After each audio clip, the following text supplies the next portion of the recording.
an infinite amount of cash at the Federal Reserve. There is an infinite amount of cash at the Federal Reserve. There is an infinite amount of cash at the Federal Reserve.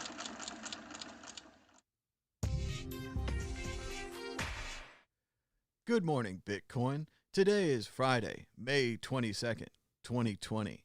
My name is Thomas Hunt, and this is the World Crypto Network. The price of Bitcoin is up 1.42% in the last 24 hours, with a last of 9,212, a high of 9,224, and a low of 8,815. That's $1 for 10,860 Satoshis. Volume's a little low for a weekday, with 5,955 Bitcoins trading hands. The market continues to lean towards margin long, with 78% of the market heading that direction. Our top story today, it's Bitcoin Pizza Day. Another exciting day in Bitcoin history. Once upon a time, about 10 years ago, a man named Laszlo traded 10,000 Bitcoins for 2 pizzas. Then he did it again. Then he did it again. I think he did it 3 or 4 times. No one ever talks about the other times, but they always talk about the first, Bitcoin Pizza Day. But we've got more on that soon with our correspondent, Mad Bitcoins, with a video that's over 5 years old. But first, a chance for you to thumbs up and share the show. Like, share, heart, retweet, all the things. And now, a reading from Charles Bukowski. The way it will happen, inside a can of peaches. To die with your boots on, while writing poetry, is not as glorious as riding a horse down Broadway, with a stick of dynamite in your teeth. But neither is adding the sum total of all planets named, or visible to man. And the horse was a gray, and the man's name was Sanchez or Kandinsky, and it was 79 degrees, and the children kept yelling, "Hog, hog, we're tired, blow us to hell." That was from The Days Run Away Like Wild Horses Over the Hills by Charles Bukowski. I've also got a special reading for you today from Zen and the Art of Motorcycle Maintenance. Classic book I'm sure you've read. I want to talk about another kind of high country, now in the world of thought, which in some ways, for me, at least seems to parallel or produce feelings similar to this, and call it the high country of the mind. If all of human knowledge, everything that's known, is believed to be an enormous hierarchic structure, then the high country of the mind is found at the uppermost reaches of this structure, in the most general, the most abstract considerations of all. Few people travel here. There's no real profit to be made from wandering through it, yet, like this high country of the material world all around us, it has its own austere beauty that some people make the hardships of traveling through it seem worthwhile. In the high country of the mind, one has to become adjusted to the thinner air of uncertainty, and to the enormous magnitude of questions asked, and to the answers proposed to these questions.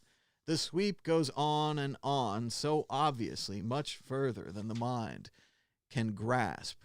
One hesitates even to go near for fear of getting lost in them and never finding one's way out. What is the truth, and how do you know it when you have it? How do we really know anything? Is there an I, a soul which knows? Or is this soul merely cells, coordinating senses? Is reality basically changing, or is it fixed and permanent? When it's said that something means something, what's meant by that? Zen and the Art of Motorcycle Maintenance. Good stuff. And finally, we've got just a short little graphic from a cool book that I bought called How to Be Interesting in 10 Simple Steps. And this one's called Admit Goofs. And you can see here on the left, people who never admit mistakes, real people and you can see the gap in between. They do not overlap. So real people make mistakes. It's better to admit them. And now, as promised, a unique and special video from Mad Bitcoins, May 22nd, 2015, exactly 5 years ago. Here it is, the true story behind Bitcoin Pizza Day. Good morning, Bitcoins. Today is May 22nd, 2015. I'm Mad Bitcoins, and this is the true story behind Bitcoin Pizza Day. Bitcoin Pizza Day is not just another day for promoting Bitcoin, eating pizza, or promoting your cleverly cloaked altcoin pretending to be Bitcoin. Satoshi was much smarter than that. Satoshi left behind lessons. Have you ever asked yourself, how did Laszlo Hanex, the buyer of the Bitcoin pizza, actually get all those Bitcoins that he spent on that fateful May 22nd, 2010? It turns out, according to Nathaniel Popper in his new book, Digital Gold, sounds like a real winner. Buy it now on Amazon or Overstock.com. That Laszlo was one of the very first to mine Bitcoin with his GPU, allowing him to receive hundreds of Bitcoins a day. Unsure if what he was doing was right, Laszlo emailed Satoshi and told him of his plans to mine with his GPU. Satoshi's response was mixed. A big attraction to new users, Satoshi said, is that anyone with a computer can generate some free coins. When there are 5,000 users, that incentive may fade, but for now, it's still true. GPUs would prematurely limit the incentive to only those with high-end GPU hardware. It's inevitable that GPU clusters will one day hog all the generated coins, but I don't want to hasten that day. If the difficulty gets really high, that increases the value of each coin since the supply becomes more limited. The supply is the same, 50 coins every 10 minutes. But GPUs are much less evenly distributed, so that the generated coins would only go towards rewarding 20% of the people for joining the network, instead of 100%. I don't mean to sound like a socialist. I don't care if wealth is concentrated, but for now, we get more growth by giving that money to 100% of the people than by giving it to 20%. Also, the longer we can delay the GPU arms race, the more mature the OpenCL libraries get, and the more people will have OpenCL compatible video cards. If we can see from the difficulty factor that someone is using too much GPU, we can certainly pick up this OpenCL stuff again. Maybe my effort to maintain GPU innocence is running out of time. It's worked out so far. Satoshi Nakamoto. Thanks to Laszlo, Nathaniel, and his new book, Digital Gold, for sharing this piece of Bitcoin history. Now go out there and enjoy your Bitcoin Pizza Day. Remember to always hold your own private keys, and if you can't tell what the product is probably you. Until next time, this has been Mad Bitcoins. Mad Bitcoins? Mad Bitcoins.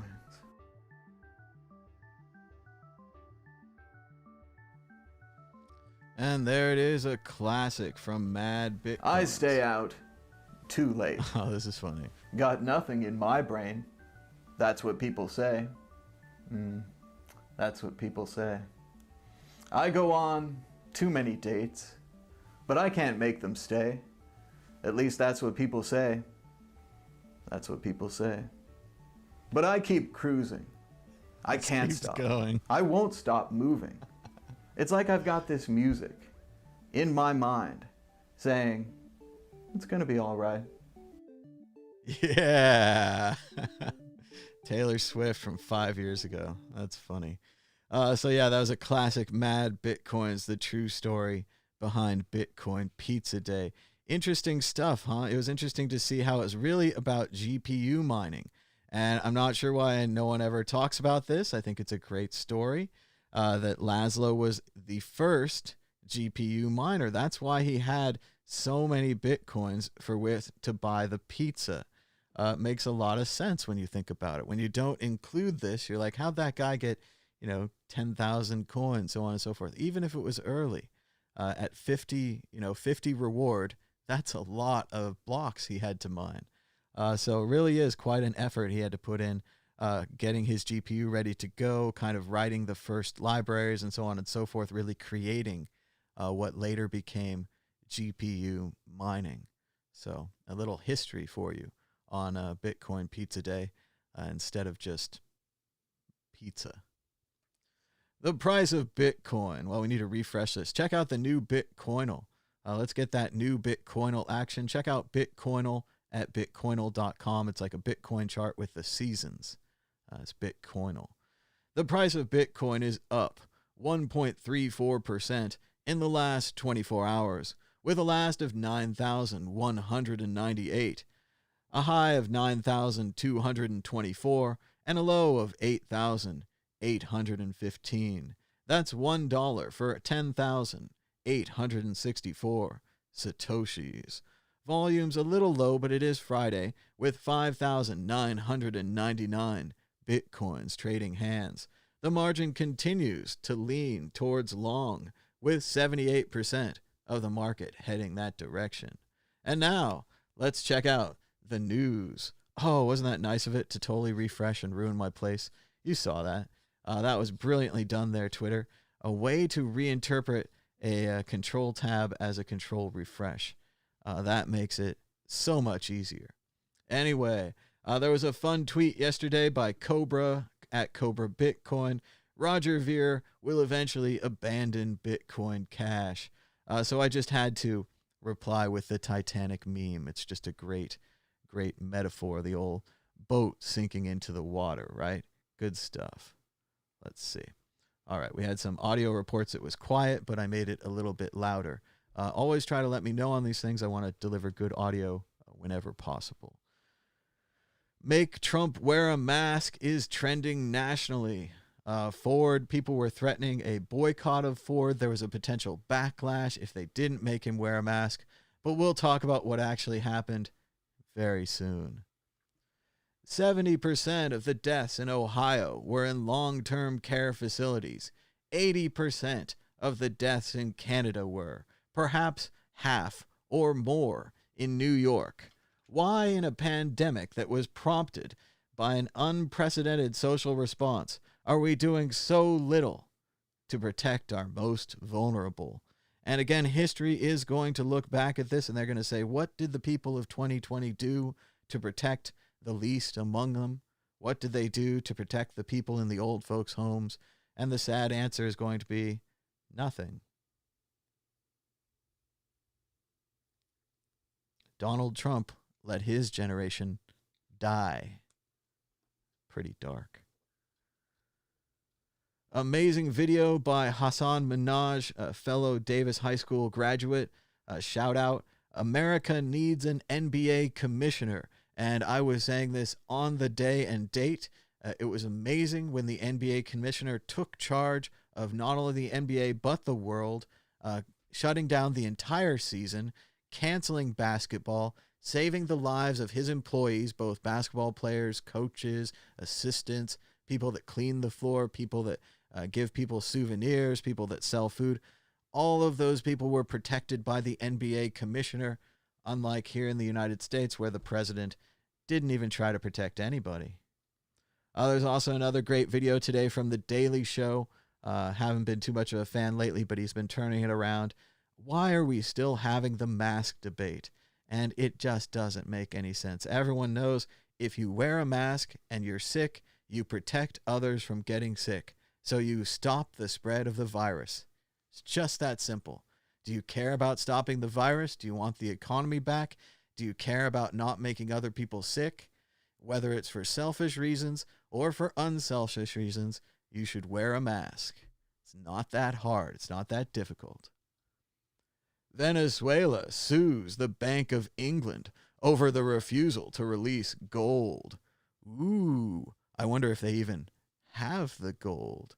As I'm sure you guys know, Fort Knox here in the United States has not been audited, pretty sure in our lifetime. Pretty sure we're going back 40 or 50 years at this time since Fort Knox has been audited. And you just think the American people could maybe have a camera in there, something just to give us that warm, fuzzy feeling that all the gold is still there. even if the logo on the floor doesn't match the current logo, a la Ocean's 11. Anyway, it would be great. They could put the current block of Bitcoin on a monitor so that we know that it's an accurate shot of Fort Knox. And then we could keep an eye on our gold. Wouldn't that be great? No one's ever talking about this. Don't talk about Fort Knox. All the gold's there. Don't talk about it. Come on. Shh. Another great shout out for Russell Brand. Really enjoy his work, both as a comedian, as a satirist, and now kind of as a meditation guru, and just a very sensible person here. Here he's talking about Joe Rogan's move from YouTube to Spotify, and even though we know currently they're promising that Joe Rogan's video and audio show will both be available to anyone, not just Spotify subscribers. You probably have to create a Spotify account, though, so they want your data. But this is a big deal, as Russell says. Russell believes that podcasts basically should be on a subscription service and that you should pay for them. The whole idea of the internet getting everything for free never really made any sense. Wasn't that great an idea? It's something that we did because we didn't know any better, right? But yes, it's interesting to see this move. And as Russell says, although Joe Rogan got an incredible contract, rumored to be $100 million, when Spotify announced the news, their stock went up. I forget, it was like 100 million or something. I think or 100 billion. Like their CEO made 5 billion. Like they made way more on the stock move, if they realized it instantly, which they probably can't, and so on and so forth. But the value of Joe Rogan seems much greater than the contract he received, even though I think we can agree $100 million for a podcaster. That's football player money, right? I mean, that's NFL, NBA. Like, that's pretty impressive. So we'll have to see how this goes. Check out the latest World Crypto Network video from TLC, the Lightning Conference 2019. We've got Giacomo Zucco and Vlad Costa hanging out with Thomas Hunt, a.k.a. Mad Bitcoins, right here on the World Crypto Network. We've got lots of videos still. These are, of course, from last year, so no social distancing. But we're still continuing to release them slowly so you can enjoy them, especially during this time where there are no in-person conferences, and I haven't really done any interviews in a while. LA Times is checking out the coronavirus's impact on the book industry. It's not good. Small bookstores mostly have closed or gone out of business. They don't really have the online selling option. They don't have a great curbside pickup option. Sometimes they don't even know what books they have in their inventory. So if you call them up on the phone, they actually have to go and physically look at the shelf. So this has been a disaster for many industries as well as the book industry. Barnes & Noble still hanging in there. Borders went out of business years ago. Jason Scott over at textfiles.com has a good habit of costing me money. He just cost me $20. I'll show the link for you guys too, so you can lose $20 as well. This is Twitter, you can change the image. This is the making of Prince of Persia, the journals from 1985 to 1993. And a really impressive game back in the day. I don't know if you guys played Prince of Persia. Although you can see it's very blocky and pixelated, he looked like a real guy. Right? He was moving, he was swinging his arms when he jumped across the thing. It was incredible. I never understood as a kid how they did this. Just recently, I watched a fantastic YouTube video where they showed that he took pictures of his brother, and then incredible process, he kind of masked out the pictures. Then he took a picture, then he flipped the picture. Then he used that to create the blocks that later created the characters. It's incredible. And as it says here, it's a really cool book and has all the notes of what he was doing and what he was thinking about, and that it even continues through to when they were making the game with Ubisoft or when they were making the movies, and you can kind of really get an idea of what's going on. And although I'm not a full-time programmer or anything like that, I still can understand something like a video game and how it's made, and as a work of art, and as him as an artist. And I'm really looking forward to these 30th anniversary collector's editions of the journals. You could buy it yourself at Amazon for $20. It's not a whatever affiliate link or whatever. It's just, I buy books. You should buy books too. Especially if you're a programmer or game designer, I'll bet you'd really get a kick out of this. Maybe even if you didn't play Prince of Persia, but probably better for Prince of Persia players. Crypto Graffiti really nailed it here. Artists may not have fuck you money, but we have fuck you lifestyle. That's good stuff. Probably costing me all my ad rights, though.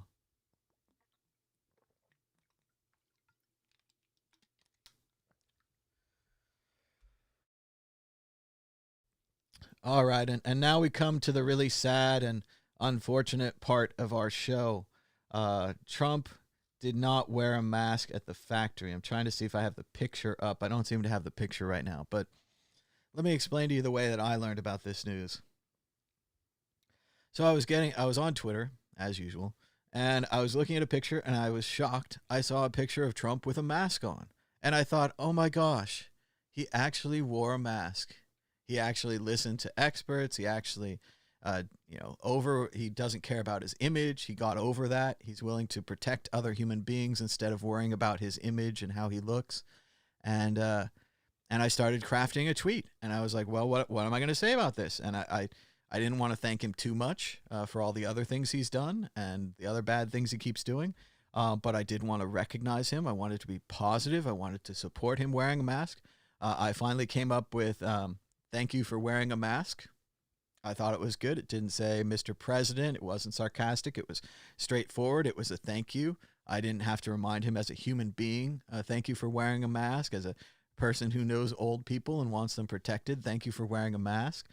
Thank you for wearing a mask for protecting the workers at Ford who are working hard to make cars, to make money, to make that economy thing that's so important to them come back. And that was a couple of minutes there.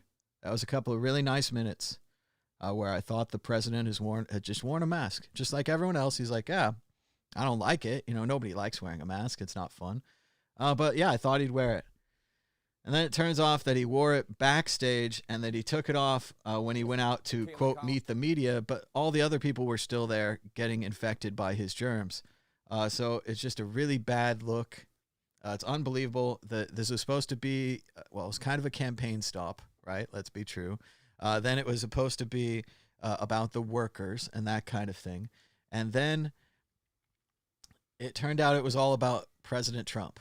It turned out that he made the entire story, the entire pandemic, all of this was just about him because he took off his mask when he went in front of the media like a child.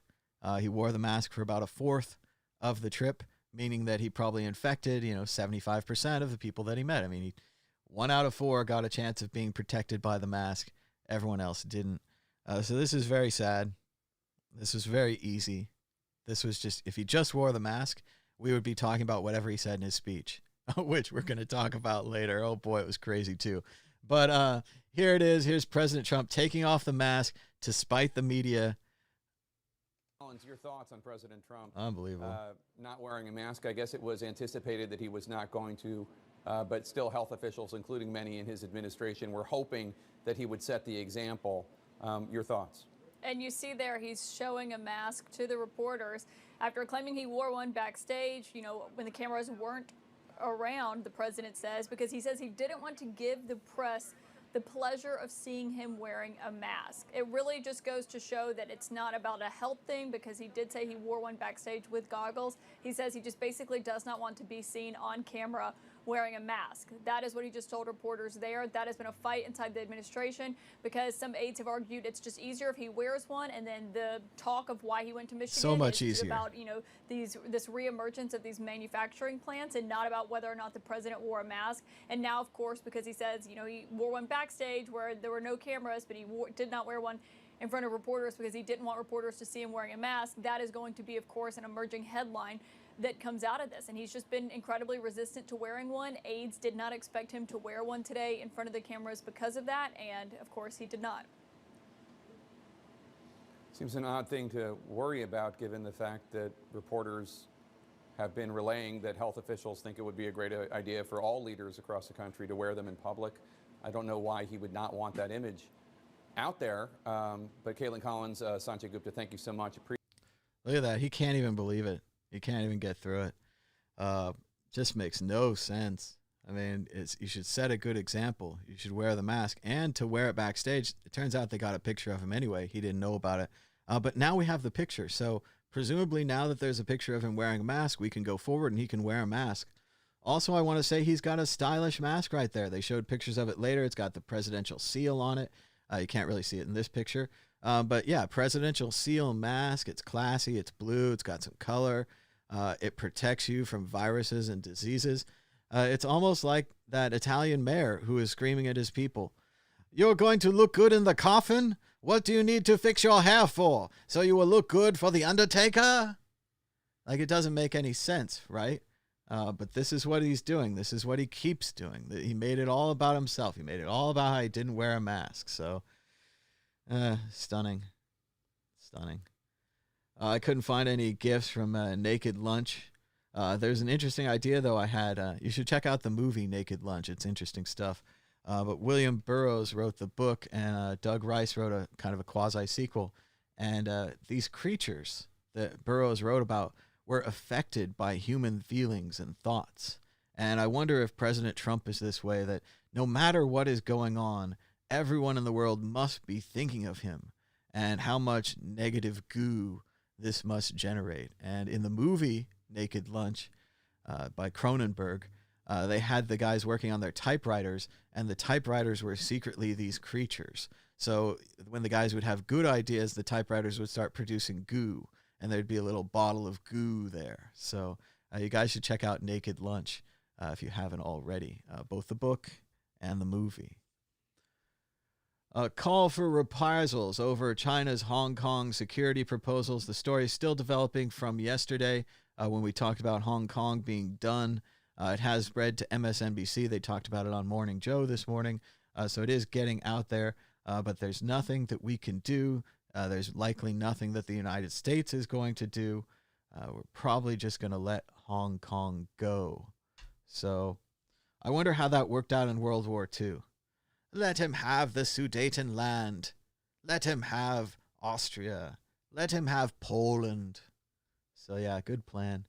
Oh, they're spraying down the streets here in Las Vegas at the Fremont Street Experience, and a fun outdoor street in the downtown by all the old casinos. I first saw this in China. They were spraying down buildings, and now they're spraying down things here in America. So keep your eye on China if you want to know the future. We've also got more positive news from Trump. Finally, after seems like 2 or 3 months of this, we're going to fly the flags at half-mast.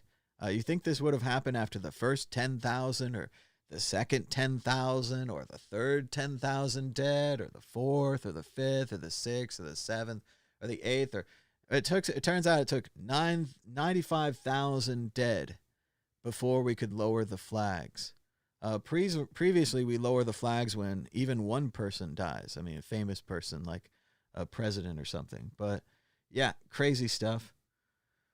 Shout out to Jason Scott again at textfiles.com. Really nailing it with this tweet here. Again, people might not like it, but so it goes. He says, "The future is social media platforms run by non-profits with a board and strict rule against acquisition. They cost money to use, and they don't have ads. Anything else is a nightmare track." And, of course, he's reminding us here of Twitter's recent decision to allow people to block replies, ending the Twitter conversation. Previously, you could block people, then they couldn't reply. You can mute people. They can still reply, but you don't have to see it. But now you can block replies. So Twitter going downhill, as well as Twitter continuing to allow the president to violate their rules. It doesn't matter who you are. If you violate the Twitter rules, you should be, checked. And President Trump showed up at Ford. He said he liked Ford's vehicles. Then he said he'd like to get one of their cars, but he heard the price and he said, forget it. This is a person who's allegedly a billionaire. He's allegedly a very rich person, and he thinks that Ford cars are too expensive. Also, he used the occasion of him visiting their plant to tell them this. So, thanks for the visit, guy. It's good stuff. I checked out this show. I don't think I sold it correctly. I'm going to try to tweet it again, sell it better. This turns out, it's on Netflix now. This is the Ukrainian show where the comedian He's a history teacher in the show. He becomes president in the TV show. Then, in real life, the actor, the comedian who stars in the show, runs for president and becomes president of Ukraine. It's the craziest thing ever. And now it's on Netflix with subtitles. You can watch it. It's hilarious. It reminds me very much of the Robin Williams movie. I think it was called Man of the People or We the People or something like that. But it was okay. It was all about Robin kind of as a Jon Stewart Daily Show comedian who becomes president. But sadly, it didn't really show us the second half of the movie, right? We wanted to see him become president and do things. Instead, it all focused on his personal beliefs of whether he was worth it as a comedian and blah, blah, blah. Can I be president? This one so far seems completely different. It's going to show us what we want to see. It starts out, he's a history teacher. I know, I love it. And he's going off at his friend. He's like, the elections are so stupid. People always vote for the worst people. The worst people do this. They're only interested in this. He's just railing, just going at him. And he's cursing, too. It's great. So kind of from across the classroom, from another classroom through a window, this kid pulls out his phone and starts shooting a video of his teacher just going off. Elections are this and blah, blah, blah. Oh, he had a beautiful speech. Even in the subtitles, I was crying. It was magnificent. And the kid puts the video on YouTube. It goes viral. Then the kids in his class raise him 2 million Ukrainian money. Still sounds like a lot of money. I don't know how much it is. But apparently you need that to run for president. The kids crowdfund it for him. They've got the money right there. And so he gets on the ballot. And then it's just complete madness. There's this crazy scene with kind of the Russian power brokers, and they all have their faces hidden, and it's just very well shot. And they're like, yeah, let's just let anyone win. Who cares who wins? And they all think that this guy is one of the other guy's spies. And it turns out that he's actually a real person, and he wants to do good things, and he wants to improve Ukraine. So I have a lot of hope for this show. There's only one season. I guess he's going to be too busy to shoot a second season now that he's actually president of Ukraine. If that's something that you can understand, I can barely understand it. But yeah, Servant of the People on Netflix. Check it out. You have to read the subtitles, but it's worth it. It's hilarious. Shout out to Jack Dorsey. This is pretty impressive. He talks about how he's giving away all of his money in his lifetime. That's pretty cool. He says, I live by the principle of everything is connected. So if someone is in pain, I'm in pain, ultimately, over time. And I think this is, again, one of the most important things you can learn as a human is that everything is connected. If the guy at the grocery store doesn't have sick time, he has to come in when he's sick. He's going to sneeze on everyone's groceries. He's going to get everybody sick. Maybe we should let him have sick time. Maybe we should let him have a day off. Maybe we should have, what Jesus said. What you give to the least among us is what you give to me. Should treat him nice. He's the Son of God, allegedly. More sad news. I'm going to drink some water first. Let's see.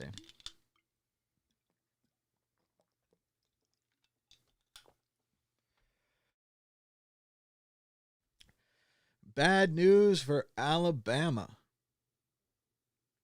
The average number of new cases reported each day has been higher in May than in any prior month.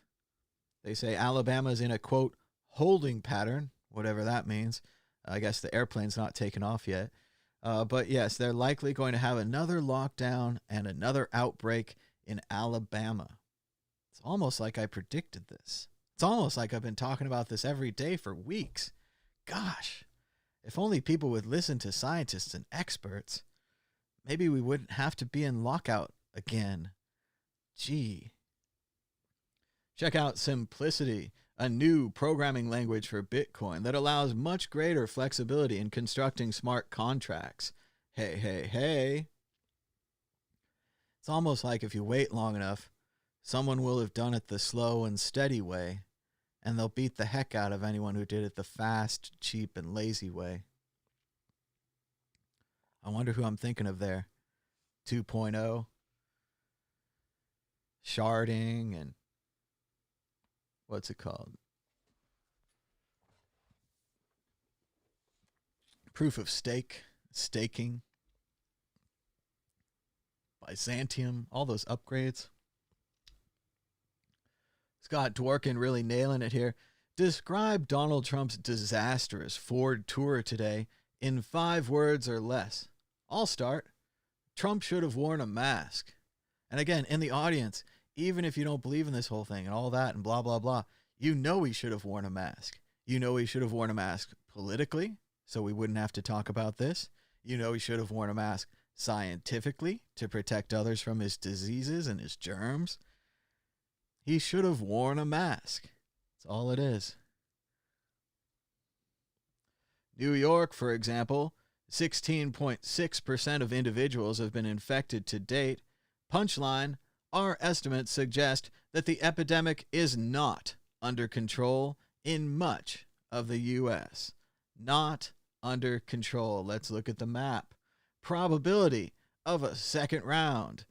Even for the worst affected states, we estimate that 1/4 of the population has been infected. The infection is only 4.1% nationwide. Where's our probability of outbreaks? Looks like Texas. Looks like the South. Not good. Congratulations to P-Dub22. He got his full node running exclusively over Tor and remotely connected it using fully noded on his phone. So it's pretty cool because he used Tor. It did take a long time to download the blockchain, but his ISP has no idea what he downloaded, and now he can run a full node fully privately. Pretty neat. Unlike other currencies where you can't even run a full node. You can't even download a full copy of the blockchain. Mika Brzezinski writes, at what point is Twitter a part of this? Take down Trump's account. The world would be safer. Retweet if you agree. And it's been far too long. He continues to violate Twitter's policy, specifically Twitter's policy against direct attacks on other human beings. He just continues and continues to attack people. It is against the rules. This is the most devastating thing to happen to Hong Kong since the handover. Trump promises a very strong reaction. Oh, I won't hold my breath. Many are writing, this is the end of Hong Kong. Reactions pour in as Beijing proposes security law. So yes, the word is out there in the Hong Kong Free Press. Shout out to Tom Grundy. Great work. The death of the city is no exaggeration. No matter if you're in banking, academia, law, media, art, each sector will be affected and will need contingency plans when the law is enacted this summer. Speech will surely be restricted, including controls on what's published online. So it's as much as I don't want to give immigration advice, if you work in any of these fields or you like thinking freely, it might be a great time to get the hell out of Hong Kong. Just saying. As Tom continues, Tom Grundy, a journalist for the Hong Kong Free Press, for us journalists, it may become illegal to interview certain people or publish views that Beijing considers seditious, and there will likely be increasing broader interpretations of seditious as time passes, accompanying all kinds of opposing opinions and dissent. So, time to go. Get out of there. It's not too late. It's going to be too late soon. Just like that whole buying Bitcoin under 10K. It's going to be too late too soon, pretty soon. Not going to be able to say that anymore. But Hong Kong, it's a good chance to get out of there. And now in lighter news, Chex Mix was trending on Twitter, so I had to join the fun. Chex Mix ratings. Rye chip, #1, far and away. Love the rye chip.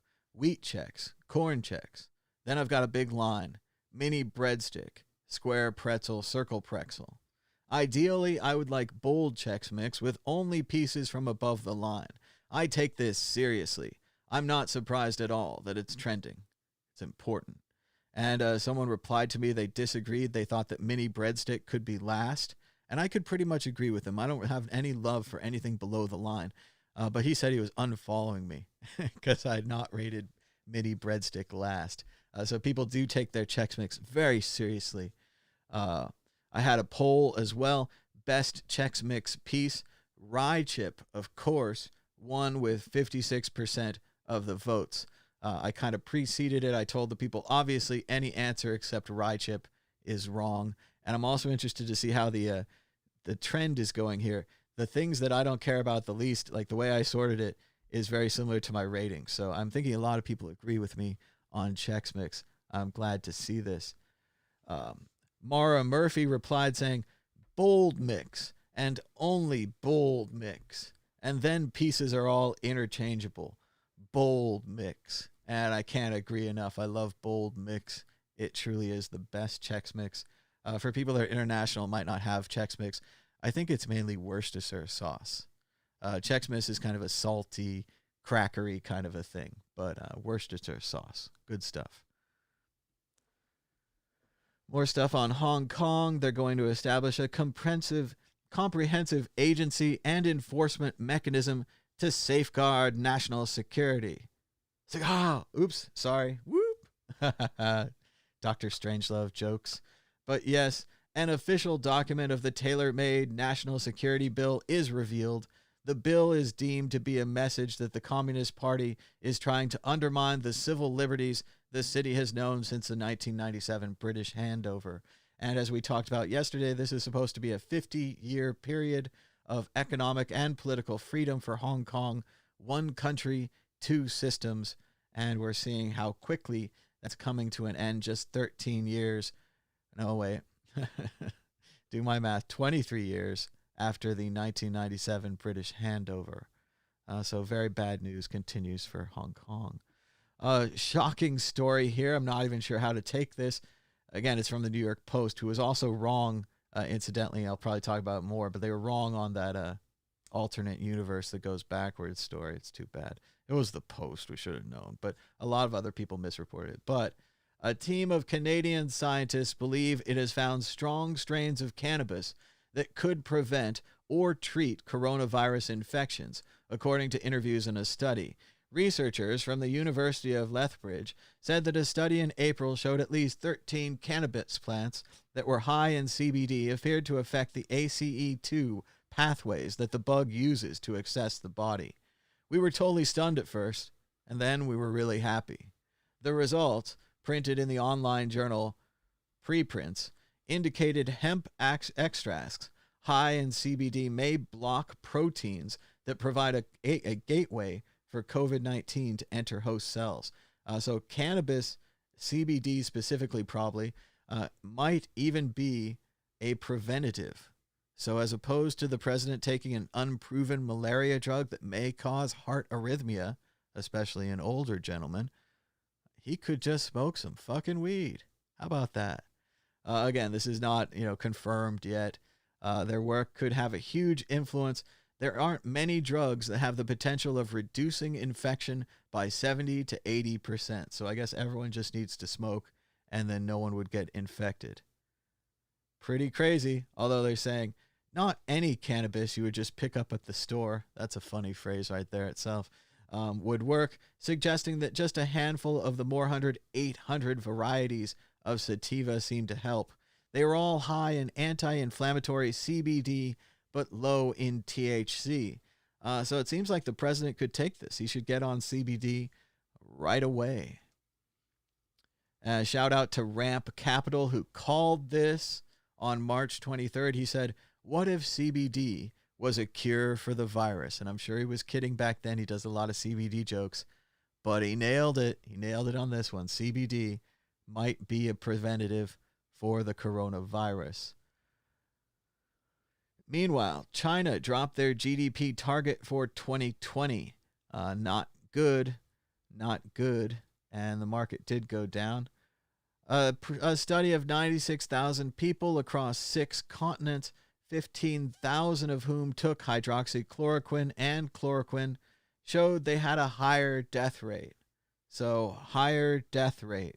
When we actually do the studies, when we actually do the science, higher death rate. So he says he's stopping chloroquine in 2 days. He said it was a regimen, but It's obviously not a regimen. It wasn't designed to prevent infection. Even in its use, it was used as a treatment for people who already have the virus, attempt to get them out of hospital and repaired sooner. It was never a preventative, so he shouldn't have been taking it anyway, and I hope he stops. Oh, this was great. I'm going to have to play this one. So I'm sure Ford Motor Company appreciated the president reminding everyone how much their founder admired the Nazis. Here we go. In our lifetimes, the company founded by a man named Henry Ford, good bloodlines, good bloodlines. If you believe in that stuff, you got good blood.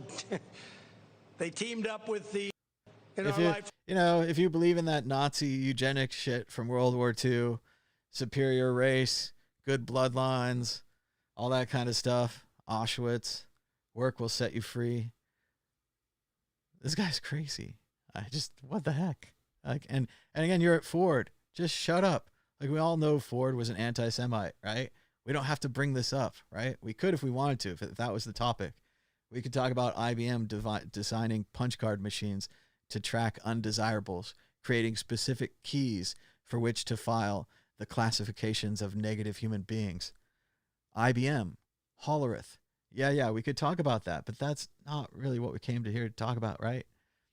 This is an interesting old picture. The inside of a commercial airplane in 1930.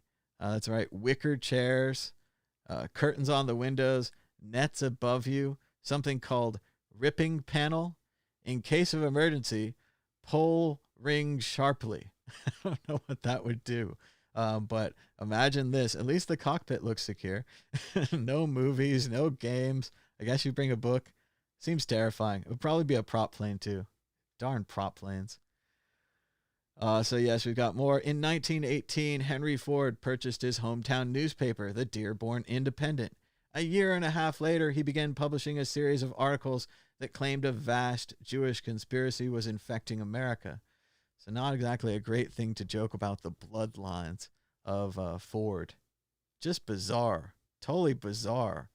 I mean, is he reading it? I mean, yeah, he's looking down. It looks like this was in the speech. I don't know. I don't know how that happened. Shout out to Whale Panda, who's celebrating the 10-year anniversary of Bitcoin Pizza Day. It has become iconic because Laszlo offered 10,000 Bitcoins for 2 large pizzas. At the time, it was $40. Now it's worth $91 million.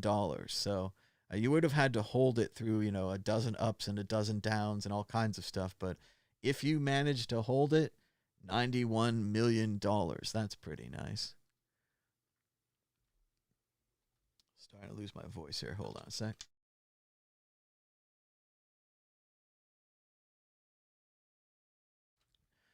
Shout out to Alistair Mill, who says that he just read the entire Craig Wright court case, Kleinman versus Wright.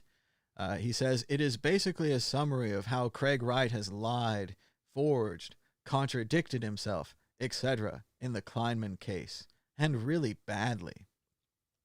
Some lulls if you've been following his car crash attempts to be known as Satoshi.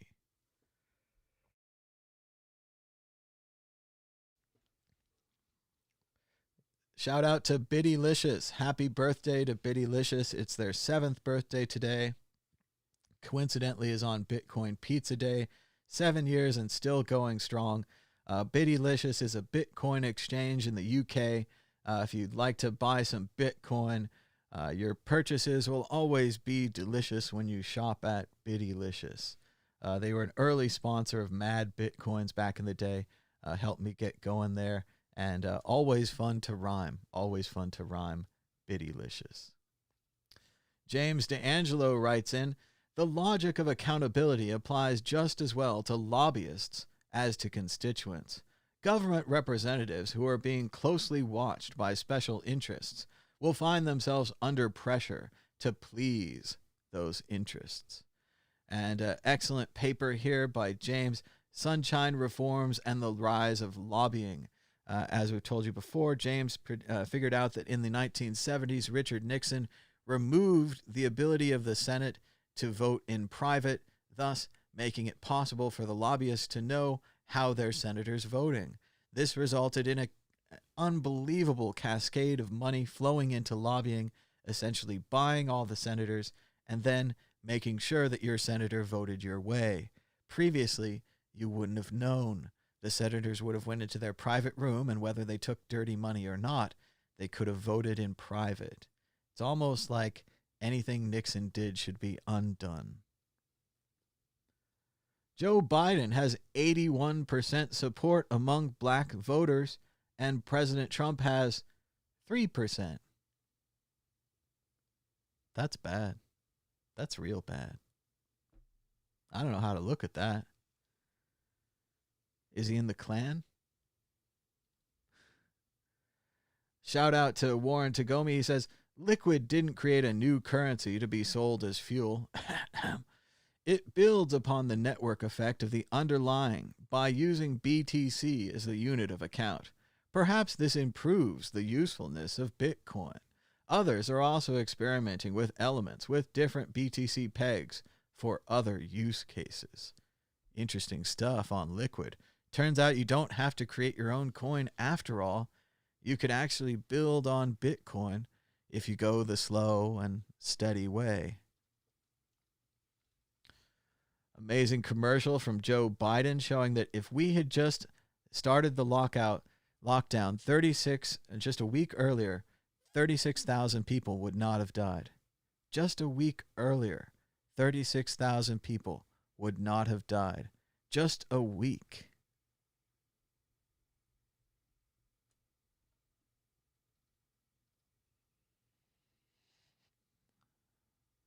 My back is spineless. My belly is yellow. I am the American non-voter. Very cool graphic from Bitco. Little Bitcoin pizza day. Nice. Like it.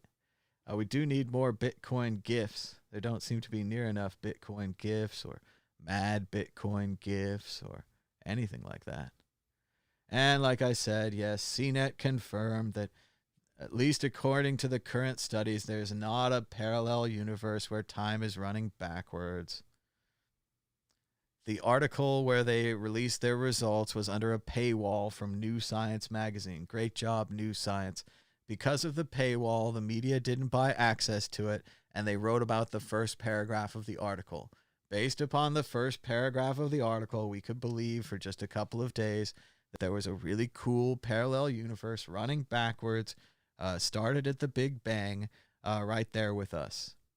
So that was cool. You should still read Time's Arrow, though, by Martin Amis. It's fantastic. We can still picture it and imagine it, even if it may not be real at this time. I don't know what to say about this one. Obviously, there's going to be investigations, and no one wants to support burning churches. But there is just something kind of poetic about this headline. Church that defied coronavirus restrictions is burned to the ground. A message at the scene that said in part, "Bet you stay home now," has led the police to suspect arson. This was in Mississippi. Church members had loudly protested the stay-at-home order, suing the city, and holding a demonstration at Walmart. It almost seems like poetic justice, right? You question the science, you want to get your own people sick, you're out in your community arguing for more sickness, arguing for more death, and then someone comes along and burns your church to the ground. It reminds me of what Rome did after they conquered Carthage. They burned it to the ground, they salted the earth so that nothing would ever grow there again, and they filled in the port so you couldn't even bring your ships there. They ended it.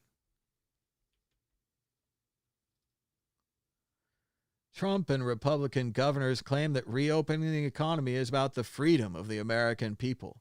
Baloney.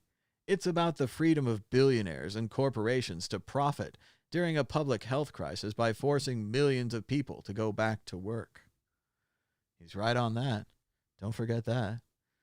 This is a pretty incredible story today. Bitcoin Pizza Day also shares its date with Pac-Man Day. On May 22nd, 1980, Pac-Man was released. Interesting facts, I guess. In Japan, it was called Puck-Man, but they were obviously worried about Americans altering one letter to make it, F-U-C man. So interesting stuff. Shout out to Pac-Man. Very cool game. I'm not sure if I retweeted it, but I saw another one where they said an AI had figured out how to make Pac-Man and how to play it and how to design it and everything just by watching people play. So the AIs are definitely getting better.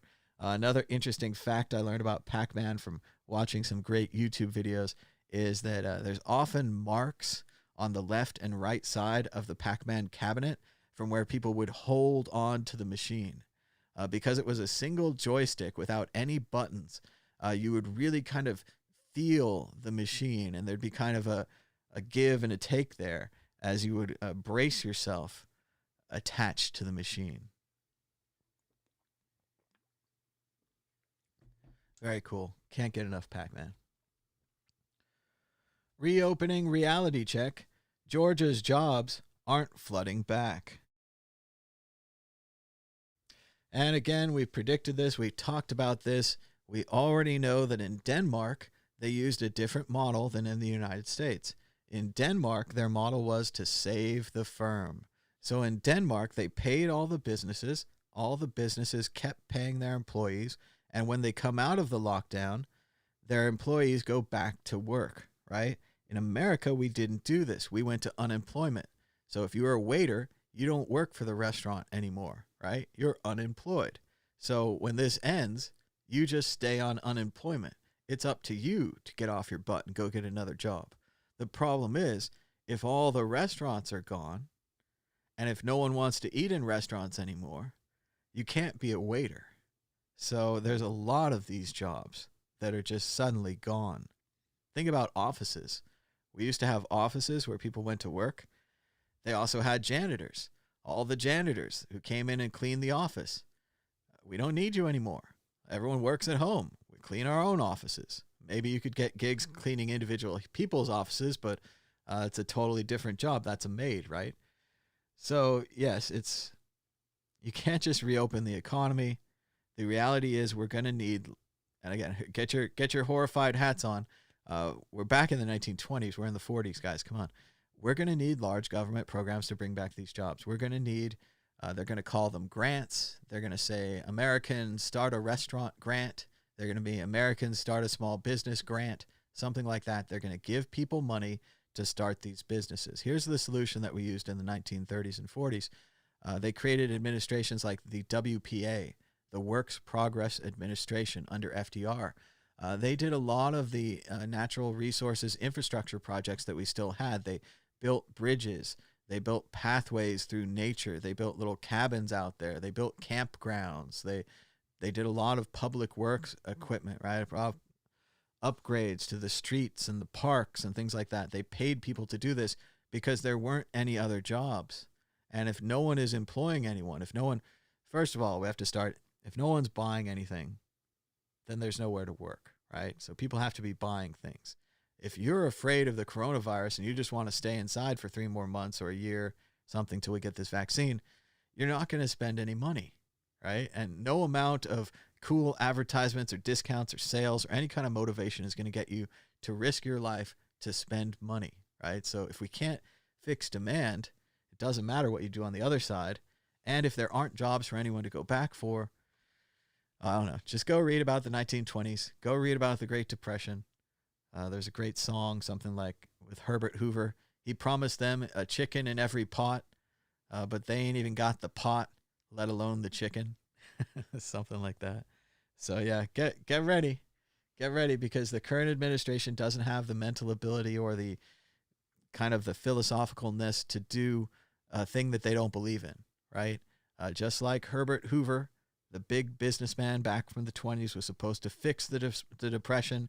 He was supposed to run America like a business. We actually needed FDR.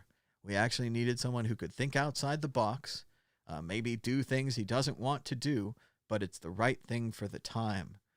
They often made fun of the WPA and other organizations like it. NRA, the National Recovery Act, different abbreviation, obviously, from now. But they used to joke that it was like paying someone to dig a hole and bury money in it, then paying them to come back and dig up the money. And as stupid as that sounds, that's actually what we need to do right now. That would actually work. The economic engine needs to be kind of kick-started, right? It needs to have something charge it up before it really gets going. And if you don't do that, it's not going to get going. If you need an example, reality check right here. Georgia's jobs aren't flooding back. It wasn't. They asked you a question and you gave them the simplest answer. And it turns out the simplest answer was not the right one. You got to go back and think about it some more. You got to get a better solution. So far, 95,000 Americans didn't survive President Trump's first term. Ouch. Ouch. And just in case you're wondering, here's a new campaign ad from President Joe Biden, Vice President Joe Biden. Let's see what he has to say today. When coronavirus came, Trump froze like a deer in the headlights. For months, the threats grew bigger. The warning signs became more ominous. The alarms flashed red. And there was our president, unprepared, indecisive, frozen, paralyzed by his fear of offending the Chinese government and losing his precious trade deal. Panicked at the thought of what a stock market collapse would mean to his re-election. So he failed to act, and the virus got out of control and shut down the nation and crushed the economy. Now, nearly 100,000 have died. 38 million unemployment claims and rising. In this crisis, Donald Trump wasn't a president. He was a deer in the headlights, too scared to act, too panicked to tell the truth, too weak to lead. A president who can't handle a crisis is no president at all. Bam! I'm not a big Joe Biden fan, but boy, that's how you win elections. Whew! And the thing about it, it's all true. That's the real problem there. All those months where he did nothing but go golfing and have rallies, everyone knows. Everyone knows. We all have calendars. I mean, I wish you could get all the calendars back. Eliminate calendars. No more calendars for the people. Let them not count days. Let them not know February. Maybe it was because of the leap year. Maybe he got thrown off. Shout out to Bitcoinal.com. Even Jameson Lopp recognizes how great Bitcoinal is, saying, just keeps improving. Nice work, DJ Booth. I agree. Great work, DJ Booth, on Bitcoinal. Even a shout out from Jameson Lopp. Very cool. Very cool. And finally, there may be a country that could do a worse job and have a worse outcome than the United States. That country is Brazil. Way to go, Brazil. Brazil has a very high average of deaths. They are catching up to the United States. Based on their trajectory, they might cross us. Remember the president of Brazil, he's kind of a dictator. He's still suggesting the use of hydroxychloroquine. This is one of the last places on earth where they'll still recommend the use of hydroxychloroquine. And you can see it's having a fantastic effect on their death toll. So great job, Brazil. You might just make America look great again.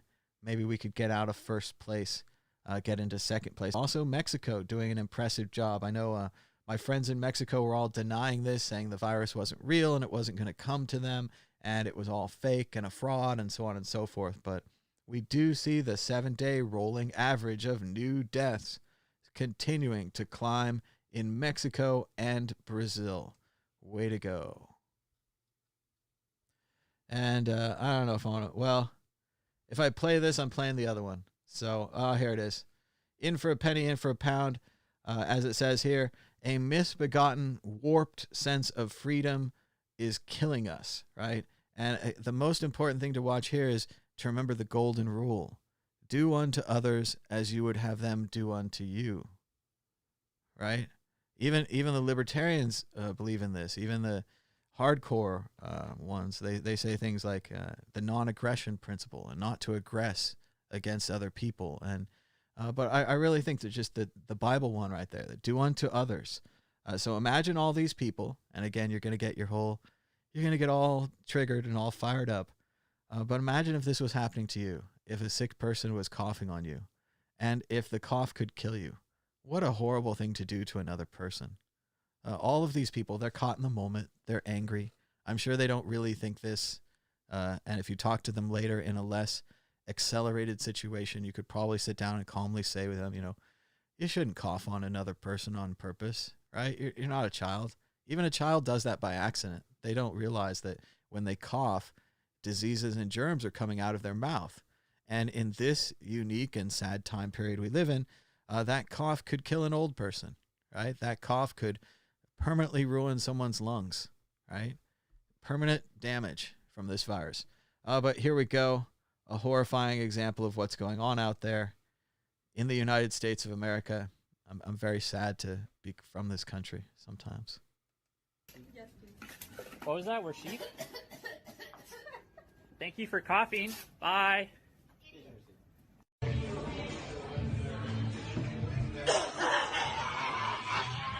Hey!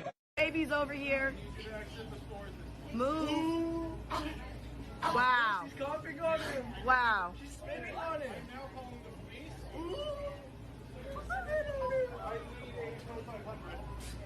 Oh, she's spitting. I got it. All we need is your name. That's all. Happy Hill. Happy Hill. You will get your money back. When? Whenever the baby stops. You ain't coming in though. I know that much. No, we gotta go. You get your motherfucking money. Here.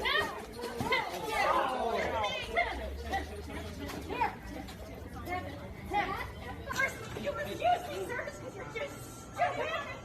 You are so stupid.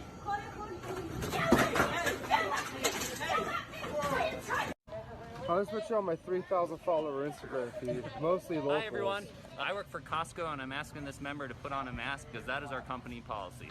So either wear the mask And I'm not doing it because I woke up in a free country. Have a great day.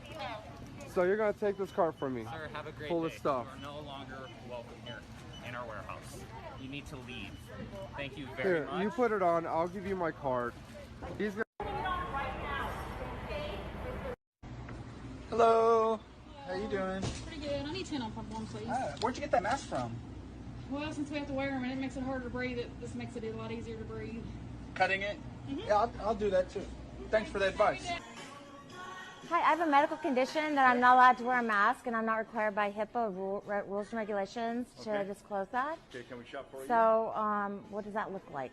I have private things I want to get, but maybe I don't want you to shop see. For you, but I can't let you in the store without a mask. Okay, so where's the regulations that state that? The regulations? Yeah.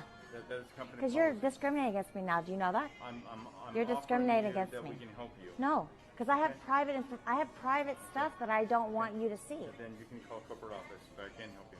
Okay, well, you guys can get a lawsuit because you can't. Classic video. So many great parts. I love the part with the. Let's just go back through some of the highlights here. I love it right here. This guy with a beard right here on the left. He says, "I'm out of here. Forget this noise." And then this woman here who's cut her mask. She's cut the mouth part out of her mask. You can see that she's clearly like broadcasting all of her germs right through that big hole she made in the front of her mask. Clearly not understanding the scientific reason for which she's wearing the mask, showing a complete lack of respect for everyone around her. And look at all the other ones where they hit people. You can't hit someone. This is ridiculous. So yeah, clear violations of the non-aggression principle and just a very sad side of America. I made you sad, but I want to leave you happy. So we're gonna lose all our ad rights today, and I want to play this for you. This is one of my favorite songs. I am the very model of a modern major general from Gilbert and Sullivan. But this guy right here, Randy Rainbow, just does a fantastic job. Really takes it to another level. Here it is, A Very Stable Genius by Randy Rainbow. This is just great. As you know, I'm meeting with President Putin on Monday. We will, of course, ask your favorite question about meddling. I will be asking that question again. You know, what am I going to do? He may deny it. I mean, it's one of those things. So all I can do is say, did you? And don't do it again. But he may deny. I mean, well, you'll be the first to know. I'm very consistent. I'm a very stable genius. We still have to figure out what's going on with it. He is the very model of a very stable genius. Of all the U.S. presidents, he is the Mussoliniest. He learned a lot of things according to his Wikipedia and demonstrates his ample intellect on social media. When people are in need, he is the best at making fun of them. He knows 11 words, although he can't spell even one of them. An overly flamboyant, orange, autocratic, scuzzy man who's undermining everything Obama did because he can. He's undermining everything Obama did because he can. He's undermining everything Obama did because he can. He's overly flamboyant and an autocratic, scuzzy orange man. I'm a very stable genius. He's firmly resolute, but how he thinks and feels and talks depends on any of the crap he may have heard that day on Fox and Friends. And though his brain is smaller than his tiny little penis, he is the very model of a very stable genius. Although his brain is smaller than his tiny little penis, he is the very model of a very stable genius. I am doing a great job, that I can tell you. He's very good at pushing all the bullshit that he's peddling, but won't concern himself with matters such as Russian meddling. His campaign manager's in jail on charges that are felony, and no one really cares about him less than his wife Melanie. Sorry, Mulaney. He's really great with children when it comes to immigration. He thinks he's making progress with denuclearization. He's only hated from Seattle to the Carolinas and likes to greet his lady friends by grabbing their vaginas. He likes to greet his lady friends by grabbing their vaginas. He likes to greet his lady friends by grabbing their vaginas. He likes to greet his lady friends by grabbing their vaginas. Queen Elizabeth did not see that coming. He's certainly proficient at hijacking an election. At NATO, he is not afraid of not taking direction. Aside from all his ignorance, the chaos and sapinius, he is the very model of a very stable genius. Aside from all his ignorance, the chaos and sapinius, he is the very model of a very stable genius. I would say the highest level of special. He's always been a pro at things like violating protocols and reproducing other egotistical Neanderthals. To all our greatest allies, he decides to say, get out of here, while doing all he can to satisfy his daddy Vladimir. There's no one as accomplished in the art of the distraction. Of anything that's factual, he orders a retraction. When greeting foreign leaders, he prefers the pomp and circumstance, then vomits verbal diarrhea to satisfy his sycophants. There never was a military draft he couldn't dodge, and he is excellent at advocating racist and misogyny. He likes to make up stories with convenient exclusion of topics that he finds make him feel threatened, like collusion. He expertly persuades his base that Mueller's hunting for a witch instead of their own president, who's obviously Putin's bitch. He calls reporters fake and says the Democrats are sour grapes, then lies awake at night and thinks about those Russian pee-pee tapes. He lies awake at night and thinks about those Russian pee-pee tapes. He lies awake at night and thinks about those Russian pee-pee tapes. He lies awake at night and thinks about those Russian pee-pee tapes. Oh, never has there been a stable genius as smart as he. And if you don't believe me, you can just ask Sarah Huckabee. And though his brain is smaller than his tiny little penis, he is the very model of a very stable genius. Although his brain is smaller than his tiny little penis, he is the very model of a very stable... I'm a very stable genius. Whatever, girl. Fantastic work there by Randy Rainbow. Check him out on YouTube. Just great stuff. Just found that today. Very cool.